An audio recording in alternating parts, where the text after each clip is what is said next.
దత్తాత్రేయ ఆశ్రమం అనేది ఆధ్యాత్మిక శాంతి మరియు భక్తి కలిసే పవిత్ర స్థలం. ఇక్కడికి వచ్చే ప్రతి భక్తుడు మనసుకు ప్రశాంతతను అనుభవిస్తాడు. శ్రీ దత్తాత్రేయ స్వామి త్రిమూర్తులైన బ్రహ్మ, విష్ణు, మహేశ్వర్ల సమ్మేళన అవతారంగా భావించబడతారు. ఈ ఆశ్రమంలో ప్రతిరోజు పూజలు, భజనలు మరియు ధ్యాన కార్యక్రమాలు జరుగుతాయి. భక్తులు ఇక్కడికి వచ్చి స్వామివారిని దర్శనం చేసుకొని తమ జీవిత సమస్యలకు ఆధ్యాత్మిక మార్గదర్శనం పొందుతారు. దత్తాత్రేయ ఆశ్రమం ప్రకృతి మధ్యలో ఉండటం వల్ల ఇక్కడ వాతావరణం కూడా ఎంతో ప్రశాంతంగా ఉంటుంది. పక్షుల కిలకిలా రావాలు, చుట్టూ ఉన్న పచ్చదనం భక్తుల మనసుకు కొత్త ఉత్సాహాన్ని ఇస్తాయి.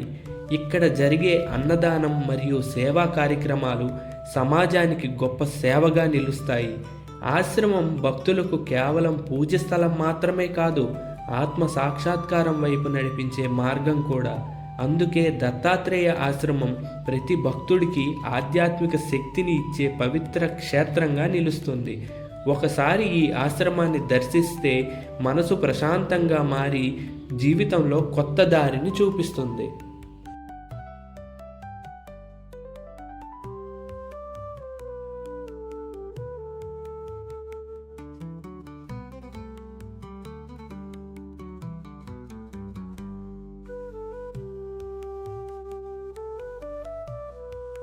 శ్రీకాకుళం జిల్లా నందిగాం మండలంలో ఉన్న కాపుతెంబూరు గ్రామంలో ఈ దత్తాత్రేయ ఆశ్రమం చాలా ఫేమస్.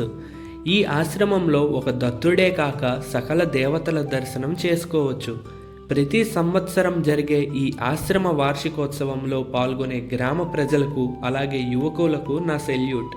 ఈ ఆశ్రమంలో జరిగే ఏ పూజ అయినా అలాగే వార్షికోత్సవం అయినా స్వామి నిర్విషయానంద గారి ఆధీనంలో జరుగుతాయి.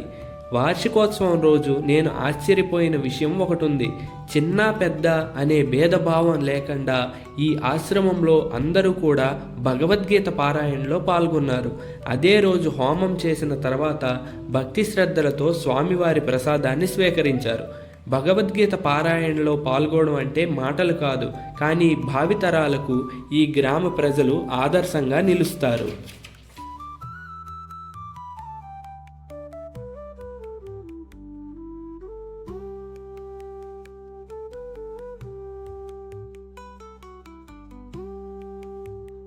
దత్తాత్రేయ ఆశ్రమానికి వెళ్ళడం అంటే కేవలం దర్శనం చేసుకోవడం మాత్రమే కాదు, అక్కడి నుంచి మంచి జీవన విధానం నేర్చుకోవడం. ఆశ్రమంలో మనం శాంతిగా ఉండటం, మనసును నియంత్రించుకోవడం మరియు మంచి ఆలోచనలు పెంచుకోవడం నేర్చుకుంటాం. గురువుల ఉపదేశాలు మనకు ధర్మం, సత్యం మరియు సేవ యొక్క విలువలను గుర్తు చేస్తాయి. అక్కడ ధ్యానం, జపం చేయడం వల్ల మన మనసుకు ప్రశాంతంగా మారుతుంది. ఇతరులకు సహాయం చేయడం, అందరినీ సమానంగా చూడటం, ప్రకృతిని ప్రేమించడం వంటి మంచి లక్షణాలు కూడా ఆశ్రమ జీవితమే మనకు నేర్పిస్తుంది. అందుకే దత్తాత్రేయ ఆశ్రమానికి వెళ్ళినప్పుడు మనం ఆధ్యాత్మిక జ్ఞానం, వినయం, సహనం మరియు సేవాభావం నేర్చుకొని జీవితంలో మంచి మార్గంలో ముందుకు సాగాలని మన వీకెండ్ డిలైట్ ఛానల్ తరపున నేనైతే అందరినీ కోరుకుంటున్నాను.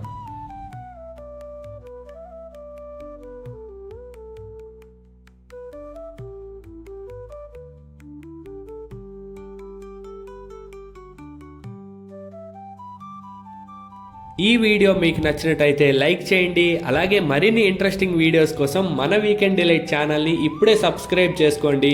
మళ్ళీ వచ్చే శుక్రవారం ఒక కొత్త వీడియోతో మీ ముందుకు వచ్చేస్తాను. This is Pavan Kumar Tanikella signing of.